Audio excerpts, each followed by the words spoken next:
Hi weavers, welcome to Prasanna ప్రదక్షిణం YouTube channel. మనం అలిపిరి నుంచి స్టార్ట్ అవుతాం. ఇక్కడ అలిపిరి ఫస్ట్ మెట్టు ఇక్కడి నుంచే స్టార్ట్ అవుతుంది. అసలు అలిపిరి అంటే ఏంటిదనేది మీకు ఒక విషయం చెప్తాను. అలిపిరి అంటే ఇది తమిళ పదాల నుంచి వచ్చింది. అలి, అడి, పులి. పులి అంటే చింత చెట్టు అని అర్థం. అండ్ అడి అంటే కింద అని, కొండ కింద ఉన్న చింత చెట్టు అని అర్థం. అక్కడి నుంచి ఈ పదం వచ్చింది. అది అట్లా అట్లా మారుతూ మారుతూ అలిపిరి అలిపిరిగా మారిపోయింది అన్నట్టు. ఇక్కడ జనాలు చూసుకుంటే చాలా ఎక్కువ క్రౌడ్ ఉన్నారు. వైష్ణవ సాంప్రదాయంలో చింత చెట్టుకి చాలా ఇంపార్టెన్స్ ఉండేది. అందుకని దాన్ని అలిపిరిగా పిలుస్తారన్నమాట. ఈ అలిపిరి మెట్ల నుంచి చాలా ఇంపార్టెన్స్ అయిన ప్లేసెస్ ఉన్నాయి. దాంట్లో ఏంటి అనేది కొన్ని విషయాలు మీకు చెప్తాను. అండ్ ఫొటోస్, వీడియోస్ కూడా పెడతాను, మీకు చూపిస్తా. ఒకసారి చూడండి. ఇక్కడి నుంచే స్టార్ట్ అవుతుంది మనకి. ఇందాక మనం చూసుకున్న దగ్గర అందరూ చాలా మంది కొబ్బరికాయలు కొట్టి తన మొక్కుని అక్కడి నుంచే స్టార్ట్ చేస్తారన్నమాట. కొంచెం ముందుకు వెళ్ళిన తర్వాత ఒక 100 మీటర్స్ ఒక గోపురం వస్తుంది. ఆ గోపురం దగ్గర నుంచి మనకి ఒక్కొక్క ఇంపార్టెన్స్ అయిన ప్లేసెస్ కనిపిస్తాయి, మీకు చూపిస్తాను. నడుచుకుంటూ వచ్చే వాళ్ళకి చాలా హ్యాపీగా ఉంటుంది. దేవుడి దర్శనాన్ని చూడడానికి ఎంత ఆతృతగా ఉంటుందో, నడుచుకుంటూ వెళ్ళే వాళ్ళకి కూడా అంతే. ఇక్కడ చాలా మంది పడుకొని సాష్టాంగ నమస్కారం చేస్తారు. ఆ సాష్టాంగ నమస్కారం చేయడానికి ఒక పెద్ద విగ్రహం అయితే మనకు కనిపిస్తుంది. అది ఎవరి విగ్రహం అంటే, ఇతని పేరు మాలదాసరి అంటారు. ఇతను తమిళనాడుకు చెందిన తిరుక్కుడుంగుడి అనే దివ్య తిరుపతుల్లో 108 దివ్య తిరుపతులు అంటారు కదా, అక్కడ ఉండేవారు ఆయన. ఆ దివ్య క్షేత్రంలో ఆయన హరిజనుల కులానికి చెందిన వ్యక్తి. హరిజనుల కులంలో పుట్టి వైష్ణవ సాంప్రదాయం తీసుకొని భగవంతుణ్ణి నమ్ముకొని వైష్ణవ సాంప్రదాయంలోకి వచ్చిన తర్వాత భగవంతుణ్ణి సాక్షాత్కరించుకొని పుణ్యం పొందిన ఒక వ్యక్తి. అతన్ని ఇన్స్పిరేషన్గా తీసుకొని చాలామంది హరిజనులు అందరూ వైష్ణవ సాంప్రదాయంలోకి వచ్చి దేవుణ్ణి నమ్ముకొని ఉన్న వాళ్ళు ఉన్నారు. అట్లాంటి వాళ్ళల్లో ఇప్పటికీ మన వాళ్ళు కనిపిస్తున్నారా ఎక్కడైనా అంటే, సంక్రాంతి అప్పుడు మనకి హరిదాసుల కింద వస్తారు కదా. అసలు ఈ అలిపిరి దగ్గరే స్టార్టింగ్ లోనే ఈ విగ్రహం ఎందుకు ఇలా సాష్టాంగ నమస్కారం పెట్టి ఉంది అని అంటే, ఎవరైనా మనుషులు నేను అనే గర్వం ఉంటది కదా, ఆ గర్వాన్ని తగ్గించుకొని దేవుడా నువ్వే దిక్కు, అన్నీ నువ్వే అని సాష్టాంగ నమస్కారం చేస్తే, దేవుడిని కరెక్ట్గా నమ్ముకుంటే, ఆ కొండ ఎక్కే ముందే అన్నీ నువ్వే, నాకు అన్నీ నువ్వే అని ఆయనకి చెప్పుకొని మొక్కి అక్కడి నుంచి సాష్టాంగ నమస్కారంతో బయలుదేరినామంటే, ఆ కొండ ఆ దేవుడి యొక్క దివ్య స్వరూపం ఏంటిదో మనకు తెలుస్తుంది. నిజమైన నెక్స్ట్ వచ్చేసి తలయేరుగుండు. ఈ తలయేరుగుండుకి ఇంకొక పేరు కూడా ఉంది, అది మోకాలి గుండు అని కూడా అంటారు. ఇక్కడ మోకాళ్ళు ఆనిస్తే కాళ్ళ నొప్పులు తగ్గుతాయి అని ఒక నమ్మకం ఉంది. అది తిరుమల కొండ మీద ఏ కొండకి ఏ రాయికి లేని శక్తి ఒక్కదానికి. నెక్స్ట్ స్పెషల్ ప్లేస్ వచ్చేసి గాలి గోపురం. మనం ఇప్పుడు చూస్తుంది ఈ గాలి గోపురం వచ్చేసి మనకి కింద తిరుమల తిరుపతిలో ఉండి 7 కొండల్ని చూస్తున్నప్పుడు 2 కొండల మధ్యలో కనిపిస్తూ ఉంటుంది. అక్కడి నుంచి కనిపించేదే ఈ గాలి గోపురం. ఈ గాలి గోపురం ఫస్ట్ వచ్చేసి ఖాళీ గోపురం అంట.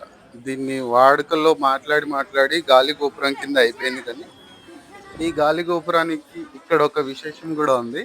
అదేంటంటే, తమిళ సాంప్రదాయంలో గోరక్షనాథ్ అని ఒక సిద్ధులు ఉండేవాళ్ళు. వాళ్ళల్లో గోరఖ్నాథ్ అని, కోరక్కర్ సంథింగ్ నేమ్, అతను ఒక సిద్ధులు వచ్చేసి ఇక్కడికి వచ్చి కొన్ని 10 సంవత్సరాలు తపస్సు చేశారంట. అది ఎక్కడ అంటే, ఈ టిఫిన్ సెంటర్లు ఇవన్నీ కనిపిస్తున్నాయి కదా, దీని పక్కనే కొంచెం లోపలికి వెళ్ళి చూస్తే ఒక 100 మీటర్స్, 10 మీటర్స్, 15 మీటర్స్ లోపలికి వెళ్ళి చూస్తే ఒక పాడుబడిన బావి ఉంటుంది. నేను అక్కడ దాకా వెళ్ళలేకపోయినా. ఆ బావి దగ్గర చాలా సంవత్సరాలు తపస్సు చేసి వెంకటేశ్వర స్వామిని ప్రసన్నం చేసుకున్న వ్యక్తి అంట. ఆ ప్లేస్ ఇది. అందుకని అతని గుర్తుగా ఈ గాలి గోపురం అనేది ఇక్కడ నిర్మించారు. ఇక్కడికెళ్ళి మెడిటేషన్ చేస్తే చాలా ప్లెజెంట్‌గా ఉంటుందంట. ఇంకొంచెం ముందుకెళ్ళి చూసుకుంటే ఎమర్జెన్సీ మెడికల్ క్యాంప్స్ ఉన్నాయి. అలాగే వన్యప్రాణులకు ఎట్లాంటి ఫుడ్ పెట్టొద్దు, అది మనకి ప్రాబ్లం అవుతుంది అని చెప్తున్నారు. అండ్ ఎమర్జెన్సీ కాంటాక్ట్ నెంబర్స్ కూడా ఉన్నాయి, చూసుకోవచ్చు మనం. ఇక్కడి నుంచి ఇంకొంచెం ముందుకెళ్తే మనకి జింకల పార్క్ కనిపిస్తుందండి. ఈ జింకల పార్క్, జింకల్ని ఇక్కడ ఎందుకు పెంచారు జనాలు తిరిగే మధ్యలో ఇవన్నీ అనుకుంటే, ఏదో జనాలు వచ్చి చూస్తారు, చాలా అలసిపోయి ఉంటారు, పిల్లలు ఆడుకుంటారు, కొద్దిసేపు టైం పాస్ అవుతుంది, అలాంటి దానికోసం కాకుండా ఈ మన తిరుమలలో వచ్చేసి వైకాన సాగమం, ఆ పద్ధతిని పాటిస్తారు కదా. వైకాన సాగమంలో ఈ వెంకటేశ్వర స్వామికి యాగాలు, హోమాలు అవి జరుగుతాయి రెగ్యులర్‌గా. ఆ జరుగుతున్నప్పుడు ఖచ్చితంగా యాగాలు, హోమాలు జరిగేప్పుడు కృష్ణ జింకలు ఖచ్చితంగా ఉండాలంట. అందుకనే ఈ కృష్ణ జింకల్ని ఇక్కడ పెంచుతున్నారు. అదే మనం ఒకవేళ బయటెక్కడైనా పెంచలేము, అవన్నీ ఉండవు, ఉండలేవు, ఇట్లా ఒక పార్క్ లాగా పెట్టి ఎక్కడ అంటే, ఈ జనాలు తిరుగుతూ వస్తూ వెహికల్ సౌండ్ అవంటి వాటి వల్ల అవి ఇక్కడి నుంచి పారిపోవచ్చు అని చెప్పి వాటికి కొంచెం ప్లేస్ వదిలేసి ఒక పార్క్ లాగా పెట్టారన్నట్టు. అందుకనే ఇక్కడ ఉంది. చిన్నపిల్లలకి బాగా టైం పాస్ అవుతుంది, కొంచెం మనకి చూసి ఆనందంగా కూడా ఉంటుంది. కానీ ప్లాస్టిక్ అవి క్యారీ చేయకపోవడం మంచిదండి. ఎందుకంటే ఈ జింకలు అవి మన బటర్ మిల్క్ ఇట్లాంటివన్నీ తీసుకొని వెళ్ళి ప్యాకెట్స్ అక్కడ పడేస్తూ ఉంటాం. ఆ ప్యాకెట్స్లలో అదేదో ఉంది, కొంచెం టేస్టీగా అనిపిస్తుంటే వాటికి అవి తినే ఛాన్సెస్ ఉంటాయి. వాటి వల్ల ప్రాబ్లం అవుతుంది. వాటిని అవాయిడ్ చేస్తేనే మంచిదని నా ఫీలింగ్. ఇంకొంచెం ముందుకెళ్తే మనకి ఇంకొక విశేషం కనిపిస్తుంది. అదేంటంటే ఆంజనేయ స్వామి విగ్రహం. ఈ ఆంజనేయ స్వామి విగ్రహం మధ్యలో ఎందుకు ఉందండి, దీనికి ఏమైనా స్టోరీ ఉందా అంటే, దానికి కూడా ఒక స్టోరీ ఉంది. ఏంటంటే 1979లో ఇదే ప్లేస్లో టీటీడీ ఘాట్ రోడ్ పైన ఒక లేడీ హత్య జరుగుతుందంట. దేవుడి కొండపైన ఇలాంటి హత్యలు ఏంటి అంటే, ఆ టైంలో అలా జరిగిందంట. దానికి ఆ టైంలో ఉన్న టీటీడీ ఎగ్జిక్యూటివ్ ఆఫీసర్ వచ్చేసి పివిఆర్కే ప్రసాద్ గారు.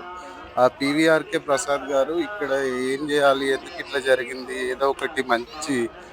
ఏదో ఒకటి చెయ్యాలి అనుకుని పిఠాపురం సామర్లకోట దగ్గర వెళ్తున్నప్పుడు అక్కడ ఒక ఆంజనేయ స్వామి విగ్రహం చూస్తారంట. ఆ విగ్రహం చూసి, అబ్బా ఇంత బాగుంది ఆ విగ్రహము, మనం టీటీడీ దగ్గర కూడా ఒకటి కట్టించాలి అని చెప్పి అతన్ని, ఎవరు ఈ శిల్పి అని చెప్పి అతన్ని వెతకడం స్టార్ట్ చేస్తే, పక్కన వాళ్ళ వీళ్ళకి అడిగినప్పుడు తన పేరు వచ్చేసి తోగు లక్ష్మణ స్వామి ఈ విగ్రహాన్ని చెక్కింది అని చెప్తారంట.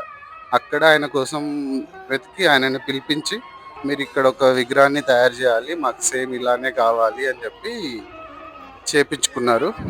చేపించి దాన్ని సిమెంట్ విగ్రహం అక్కడ చేపించి, సిమెంట్ విగ్రహం పైన మొసాయిక్ కోటెడ్ వేయించారంట. దానివల్ల అది ఎప్పటికీ పాడవకుండా ఉంటుంది. సో అక్కడ అది స్టోరీ. అట్లాంటి హత్యలు అవన్నీ జరగకుండా ఇదే ప్లేస్లో, ఈ ప్లేస్కి ఏంటి స్పెషల్ అంటే, ఇంకొక ఒకటి కూడా ఉంది. అది నడిచి వెళ్ళే వాళ్ళకి అండ్ బస్సు రూట్లో వెళ్ళే వాళ్ళకి రెండిటికి కలిపి ఒకే ప్లేస్ అది. ఆ ఆంజనేయ స్వామిని దర్శించుకొని వెళ్తారు. అది ఇక్కడ, ఇది కూడా ఒక స్పెషల్ అన్నట్టు. ఇక మీకు ఈ కింద చూపిస్తున్నాను చూడండి, తోగు లక్ష్మణ స్వామి శిల్పాచార్య అని ఉంది కదా. ఇక్కడ కూడా గార్డెనింగ్ అది బాగుంటుంది. కొంచెం సేపు రెస్ట్ తీసుకోవచ్చు, ఒక 10-15 మినిట్స్ రెస్ట్ తీసుకొని మళ్ళీ వెళ్తారు అందరూ. చిన్న చిన్న షాపులు అండ్ దేవుడి కోసం తెచ్చిన ప్రసాదాలు కూడా ఇక్కడ పెడతారు, అదైనా తినేసేయచ్చు. కొద్దిసేపు రెస్ట్ తీసుకొని మళ్ళీ ఫ్యామిలీతో వచ్చిన వాళ్ళు వెళ్తారు. అండ్ ఇంకొంచెం ముందుకు వెళ్తే ఇక్కడ ఒక లక్ష్మీ నరసింహస్వామి టెంపుల్ కనిపిస్తుంది. లక్ష్మీ నరసింహస్వామి టెంపుల్కి ఇదొక విశేషమే. ఇక్కడ కూడా ఒక స్టోరీ ఉంది. అదేంటంటే, హిరణ్యకశిపుడిని లక్ష్మీ నరసింహస్వామి చంపేసిన తర్వాత ఆ ఉగ్ర రూపంలో, కోపంలో వెళ్తూ వెళ్తూ వెళ్తూ ఇక్కడి వరకు వచ్చారంట. ఇక్కడి వరకు వచ్చినప్పుడు దేవతలందరూ చూసి అతని ఆగ్రహానికి, అతని కోపానికి తట్టుకోలేక భయపడి ఎవరి దగ్గరికి వెళ్ళాలో తెలియక అమ్మవారి దగ్గరికి వెళ్తారంట. అమ్మవారి దగ్గరికి వెళ్ళి, అమ్మ, స్వామి ఇట్లా కోపంగా ఇట్లా వెళ్తున్నారు, మీరే ఆపాలి తల్లి, అతని కోపాన్ని ఎవరు ఆపలేరు, మీరు రండి అని చెప్తే అమ్మవారు సరే అని చెప్పి చెంచు వేషంలో అమ్మవారు వస్తారన్నట్టు. చెంచు యువతి వేషంలో అమ్మవారు వచ్చి స్వామిని శాంతింపజేసి, ఈ కొండ దాటి నేను వెళ్ళనివ్వను స్వామిని పైకి, ఇక్కడే ఆపేస్తాను అని చెప్పి దేవతలకు అందరికీ చెప్పి మాటిచ్చి ఇక్కడికి వచ్చి స్వామిని ఆపేసి ఇక ముందుకి రానివ్వకుండా అక్కడే ఆపేస్తారంట. అదే ఇక్కడ స్థల పురాణం వచ్చేసి.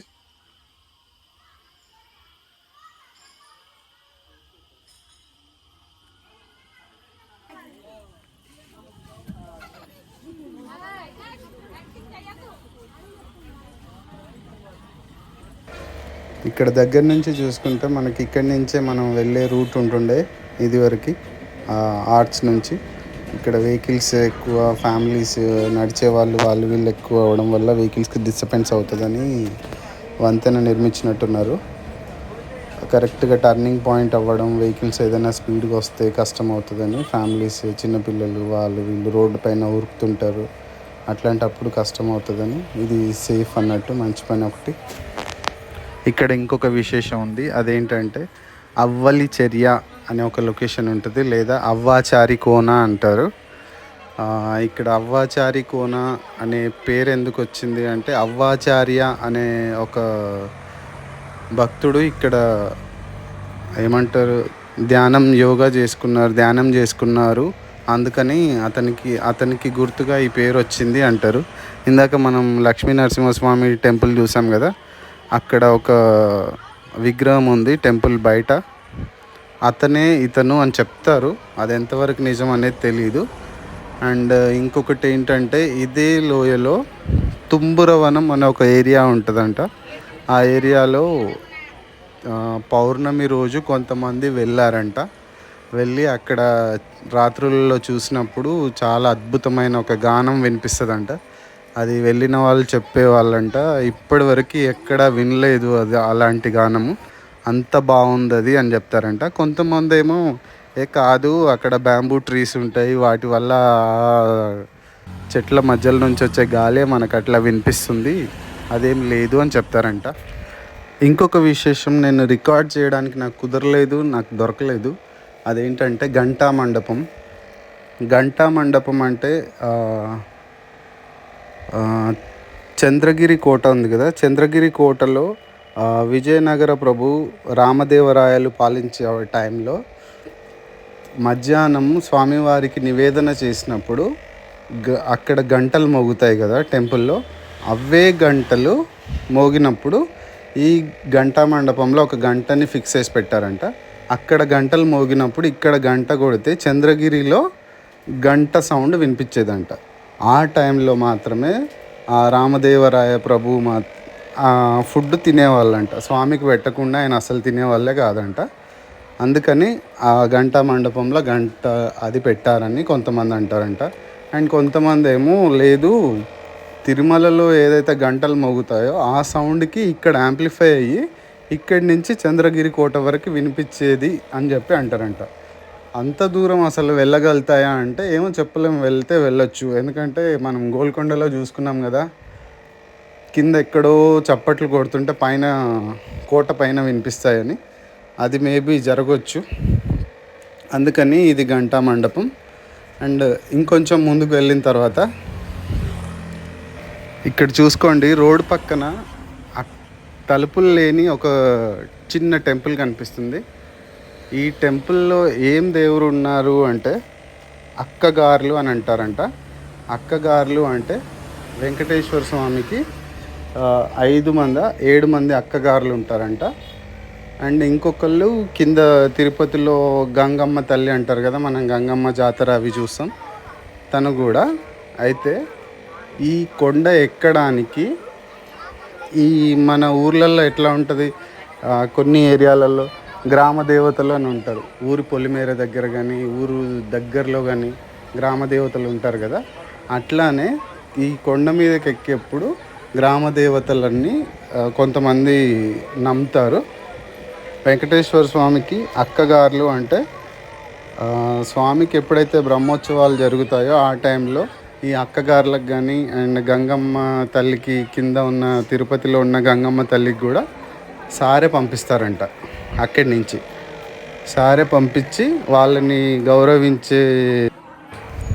ఇప్పుడు ఇంకొకటి విశేషం ఉంది. ఇదేంటంటే ఈ ఆర్చ్ గోపురం చూస్తున్నారు కదా, ఈ గోపురం నుంచి ఆఖరి కొండ ఇంకా తిరుమలకి వెళ్ళడానికి ఇక్కడి నుంచి మోకాళ్ళ పర్వతం అంటారు. మోకాళ్ళ పర్వతం అంటే ఏంటి, మోకాళ్ళ పర్వతం అని ఎందుకు ఈ పేరు వచ్చింది అంటే, మోకాళ్ళ పర్వతం అనేది మనం భగవత్ రామానుజాచార్యులు వాళ్ళు ఫస్ట్ ఈ తిరుమలకి ఎక్కి వచ్చినప్పుడు ఆయన మోకాళ్ళతోటి మాత్రమే కొండపై దాకా వెళ్ళిపోయారంట. ఎందుకు అలా వెళ్ళారు అంటే, ఇది శాలిగ్రామ శిల కాబట్టి, అంటే కాలితో మనలాంటి మానవులు కాలితో తొక్కకూడదు ఇలాంటి దివ్యమైన ప్రదేశాన్ని అని చెప్పి ఆయన మోకాళ్ళ మీదనే అక్కడి వరకు వెళ్ళారంట. అందుకని దీనికి మోకాళ్ళ పర్వతం అని అంటారు. అండ్ ఇక్కడి నుంచి మనం వీలైనంత వరకు ఆయనలాగా మొత్తం అక్కడి వరకు వెళ్ళకపోయినా కనీసం 1-2 మనకి ఎంతవరకు అయితే చాతన అవుతుందో, ఎంతవరకు అయితే మనకు సపోర్ట్ వస్తుందో అక్కడి వరకు మాత్రం మోకాళ్ళ పైనే వెళ్ళడం మంచిది. అది చూసుకొని వెళ్దాం ముందుకి. ఇక్కడి నుంచి ఇంకొంచెం ముందుకు వెళ్తే ఇప్పుడు లెఫ్ట్ సైడ్లో మనకు కనిపించేదే భాష్యకారుల సన్నిధి. ఈ భాష్యకారుల సన్నిధి అనేది ఎందుకుంది అంటే, ఈ టెంపుల్ వచ్చేసి ఈ మధ్యనే కట్టారంట.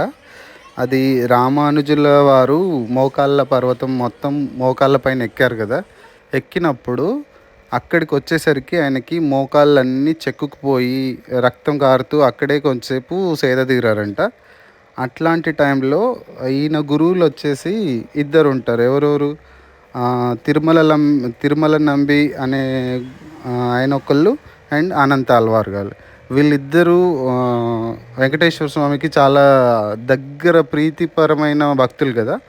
వాళ్ళిద్దరు అక్కడి నుంచి అయ్యయ్యో స్వామికి ఇట్లా అయిపోయిందా, రాలేకపోతున్నారా అని చెప్పి అక్కడి నుంచి ఒక 2 మామిడి పళ్ళు తీసుకొని కిందకు వచ్చారంట. కిందకు వచ్చి ఆయన కొద్దిసేపు సేద తీర్పించి, ఇగోండి స్వామివారికి నివేదన చేసి తీసుకొచ్చిన నైవేద్యం ఈ 2 మామిడి పళ్ళు తినండి అని చెప్పి ఇచ్చిన తర్వాత, ఆ మామిడి పళ్ళని చూసి అయ్యో నా స్వామి తిన్న తర్వాత నాకు తీసుకొచ్చి ఇచ్చారా, ఆయన ప్రసాదం నేను తినగలుగుతున్నానా, నేను రాలేకపోయాను కదా అని చెప్పి తిని అక్కడే కొద్దిసేపు రెస్ట్ తీసుకున్న ప్లేసే అదంట.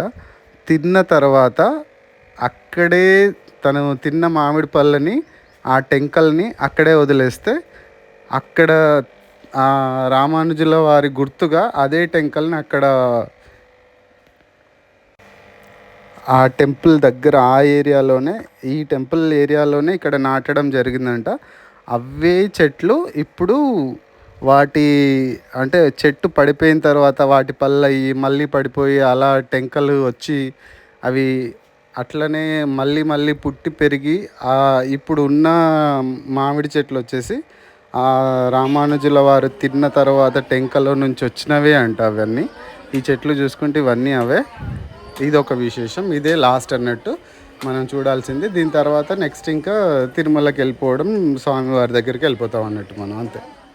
కొండ ఎక్కడం అయితే పూర్తయిపోయిందండి. ఇక్కడే మనకి ఫస్ట్లో స్టార్టింగ్లో చూసుకున్నాం కదా, మనకి కొబ్బరికాయలు కొట్టి స్వామివారి మెట్ల దారి స్టార్ట్ చేస్తాము. అది ఇప్పుడు ఇక్కడ ఎండ్ అవుతుంది అని చెప్పి ఇక్కడ కూడా కొంతమంది కొబ్బరికాయలు కొడతారు. కొంతమంది మెట్ల నుంచి కుంకుమ పసుపు బొట్లతో పైకి ఎక్కుతారు కదా, మొక్కు తీసుకొని ఆ మిగిలిపోయిన కుంకుమ పసుపు ఏదైతే ఉందో అదంతా ఇక్కడే ఉంచేస్తారు అన్నట్టు. ఇక్కడి నుంచి ఇంకా లోపలికి వెళ్ళిపోతాం. కొంచెం ముందుకు వెళ్ళిన తర్వాత ఇక్కడ చూడండి, ఈ మండపంలో చాలా చల్లగా ఉంది. ఎందుకో తెలీదు, ఈ స్టోన్స్ వల్ల అనుకుంటున్నాను నేను. ఈ అప్పటి కాలం నాటి రాతి కదా, వీటి వల్ల దీనికి ఇక్కడ చల్లదనం ఉంది. ఇంకొంచెం ముందుకు వెళ్ళిన తర్వాత ఇంకా స్వామివారి ఆలయం అయితే వచ్చేసినాం. స్వర్గంలోకి వచ్చేసినాం. ఇంకా మనం చూసుకోవచ్చు స్వామివారిని. ఓం నమో వెంకటేశాయ. ఇక్కడి నుంచి ఇదంతా ఖాళీ ఓపెన్ ప్లేస్ అండి. ఇప్పుడు పబ్లిక్ అయితే ఏం కనిపించట్లేదు, అందరూ ఎక్కడెక్కడో అందరూ బిజీగా ఉన్నారు. కొంచెం ఖాళీ ప్లేస్ అయితే కనిపిస్తుంది మనకు గుడి ముందు. అక్కడ స్వామివారి ఊరేగింపు జరుగుతుంది, ఒకసారి చూసుకుందాం వెళ్ళి. ప్రతిసారి నేను ఖచ్చితంగా ఒక్కసారైనా స్వామివారి ఊరేగింపునైతే అయితే చూస్తాను. అది పొద్దునైనా మధ్యాహ్నమో సాయంత్రం ఏ టైంలో, సాయంత్రం టైంలోనే కనిపిస్తుంది కావచ్చు. సాయంత్రం టైంలో చూశాను, చాలా సంతోషం అనిపించింది.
ನಮ್ದು ಹೊಡೆದ್ರೆ ನಾನು ಬೇರೆ ಹೊಡ್ತಾನೆ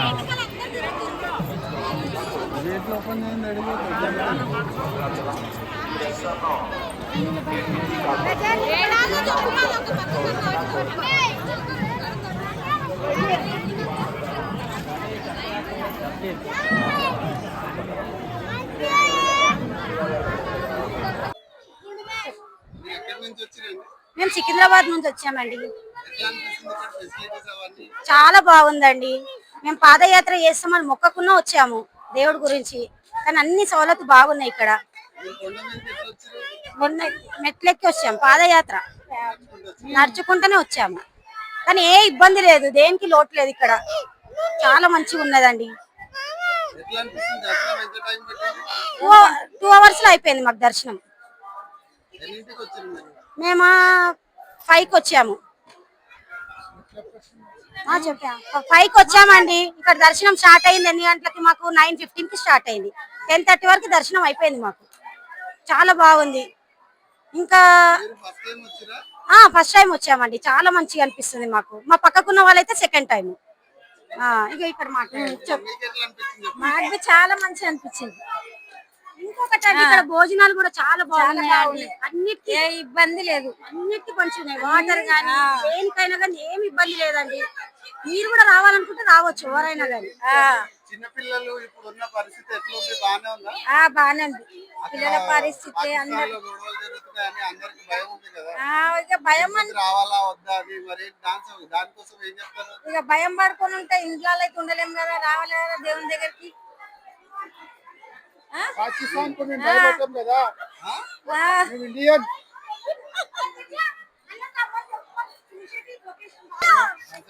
మీకు మంచిగా అనిపించిందా? ఎవరెవరు వచ్చారు? చిన్నపిల్లలు నాకు అసలు బాగా బాగా వచ్చి కాళ్ళ నొప్పులు చేతుల నొప్పులు చేసిండు.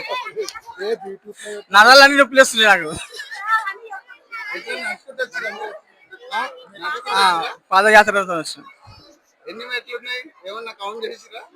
ఉన్నాయి 3,550 ఉన్నాయి. దర్శనం ఎంత టైం పట్టింది మీకు? 1.5 hours. 1.5 hours అయిపోయింది. ఇంకా ఈ వాటర్ ఫెసిలిటీ బాగుంది కానీ కొంచెం క్రౌడ్ ఎక్కువ ఉంది. క్రౌడ్ ఎట్లా ఉంది? ఎక్కువ ఉందా? ఎక్కువ ఉన్నది క్రౌడ్ ఎక్కువ ఉందా? నార్మల్ డేస్ కంటే ఎక్కువ ఉన్నది. ఇప్పుడు హాలిడేస్ ఉన్నాయి కదా, స్కూల్ పిల్లలందరూ వచ్చిరు, మళ్ళీ వెళ్ళిపోతారు. దానివల్లనే దానికోసమేనా?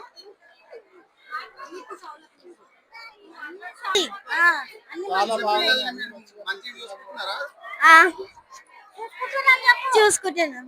మీకు ఫెసిలిటీస్ అన్ని బాగున్నాయి? బాత్రూమ్ వాటర్ స్నానం చేసిరా గుండంలో? మంచిగా అనిపించిందా?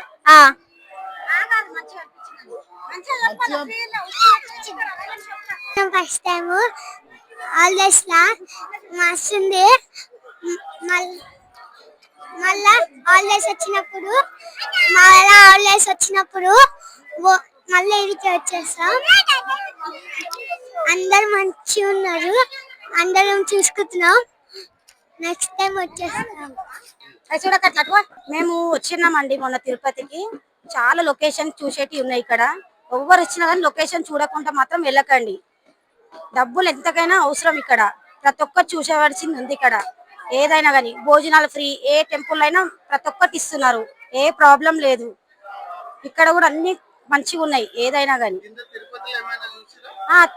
చూసామండి, ప్రతి ఒక్కరు చూసాము. అక్కడ కూడా ఎన్ని టెంపుల్స్, 9 టెంపుల్స్ చూసాము. అక్కడ కూడా